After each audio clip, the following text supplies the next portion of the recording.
अनुदेशक लिखित परीक्षा के लिए योग्य अभ्यर्थियों की सूची। 2406 पदों के सापेक्ष 3304 अभ्यर्थी ही योग्य मिले। लिखित परीक्षा अनुदेशों की होनी है। अनुदेशक जो है ITI में अनुदेशक रखे जाएंगे, टेक्निकल पोस्ट है ये।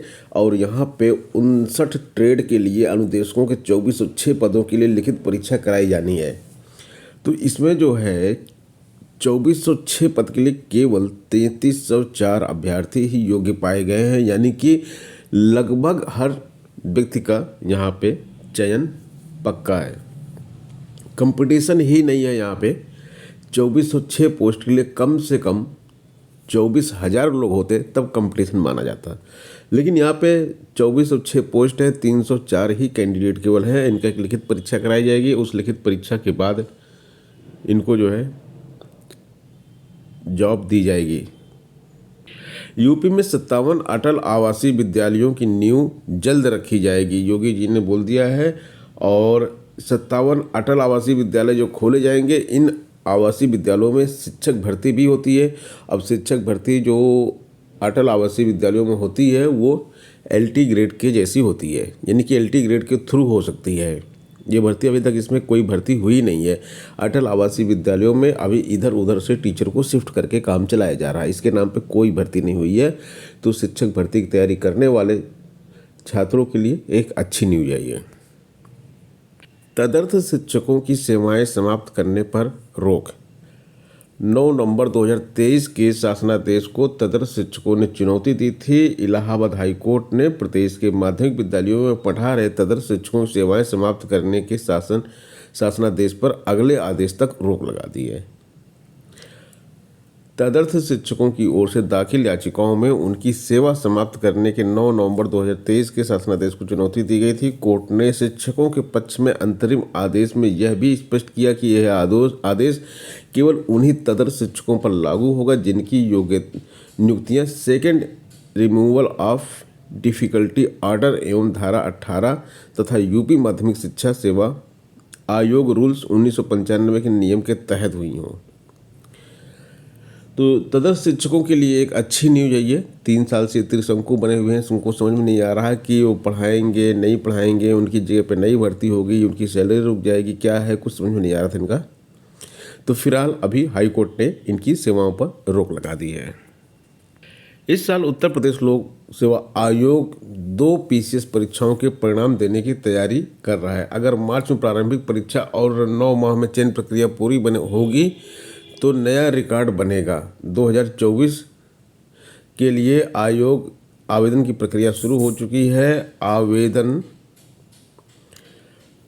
प्रक्रिया शुरू हो चुकी है। अगर ऐसा हुआ तो पहले की तरह इस बार भी 9 महीने में परिणाम जारी करने का लक्ष्य निर्धारित किया गया है।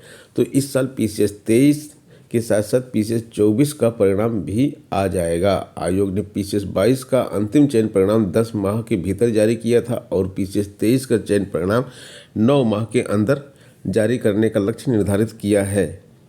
हालांकि आयोग अब 8 माह में PCS 2023 का परिणाम जारी करने की स्थिति में है। फिलहाल दोनों ही स्थितियों में PCS का परिणाम जारी करने को लेकर एक नया रिकॉर्ड बनने वाला है। PCS की परीक्षाओं के परिणाम 2-2, 3-3 साल लेट होते थे पहले, लेकिन अभी ये जो है 8-8 माह में, 9-9 माह में परिणाम दे रहे हैं। आवेदन की प्रक्रिया चल रही है। 12 जनवरी को आवेदन की प्रक्रिया पूरी हो जाएगी। PCS के 254 पदों पर भर्ती के लिए 451 अभ्यर्थी इंटरव्यू में शामिल होंगे। PCS के 20 प्रकार के 254 पदों में से 6 प्रकार के 104 पद ऐसे हैं जिन पर चयन केवल लिखित परीक्षा के आधार पर होना है। बाकी 150 पदों पर चयन लिखित परीक्षा और साक्षात्कार के आधार पर किया जाना है। अगर आयोग 15 जनवरी तक अंतिम परिणाम घोषित कर देता है तो चयन प्रक्रिया 8 माह में पूरी हो जाएगी। APS भर्ती के पहले चरण की परीक्षा आज है और इस भर्ती में 231 केंद्रों पर सुबह 9:30 से 12:30 बजे तक परीक्षा कराई जाएगी। APS परीक्षा 2023 के लिए 1,07,750 अभ्यर्थी पंजीकृत हैं। यह परीक्षा कानपुर, प्रयागराज, मेरठ, लखनऊ और गोरखपुर में आयोजित की जा रही है। एपीएस के पदों पर भर्ती 3 चरणों की परीक्षा के माध्यम से की जानी है। तीनों चरणों की परीक्षा के अंकों को जोड़कर श्रेष्ठता के आधार पर चयन किया जाएगा। तो आज इसकी प्रारंभिक परीक्षा है। पदों की संख्या 328 है। दोस्तों, ये तो हो गई सारी इम्पोर्टेंट न्यूज़। अब आपको एक न्यूज़ और देते हैं। बिहार में जो शिक्षक भर्ती चल रही है उसमें एस्टेट 2024 का जो है आवेदन चल रहा है और आज इसकी लास्ट डेट है। लास्ट डेट तो इसकी 2 जनवरी थी, लेकिन इसको एक्सटेंड किया गया था और 7 जनवरी बढ़ाया गया था। तो आज इसकी लास्ट डेट है। अगर आपने अभी तक इसको अप्लाई नहीं किया है तो अप्लाई कर लीजिए, क्योंकि बिना एस्टेट पास आप बिहार में शिक्षक नहीं बन सकते हैं। मिलते हैं दोस्तों नेक्स्ट वीडियो में। धन्यवाद।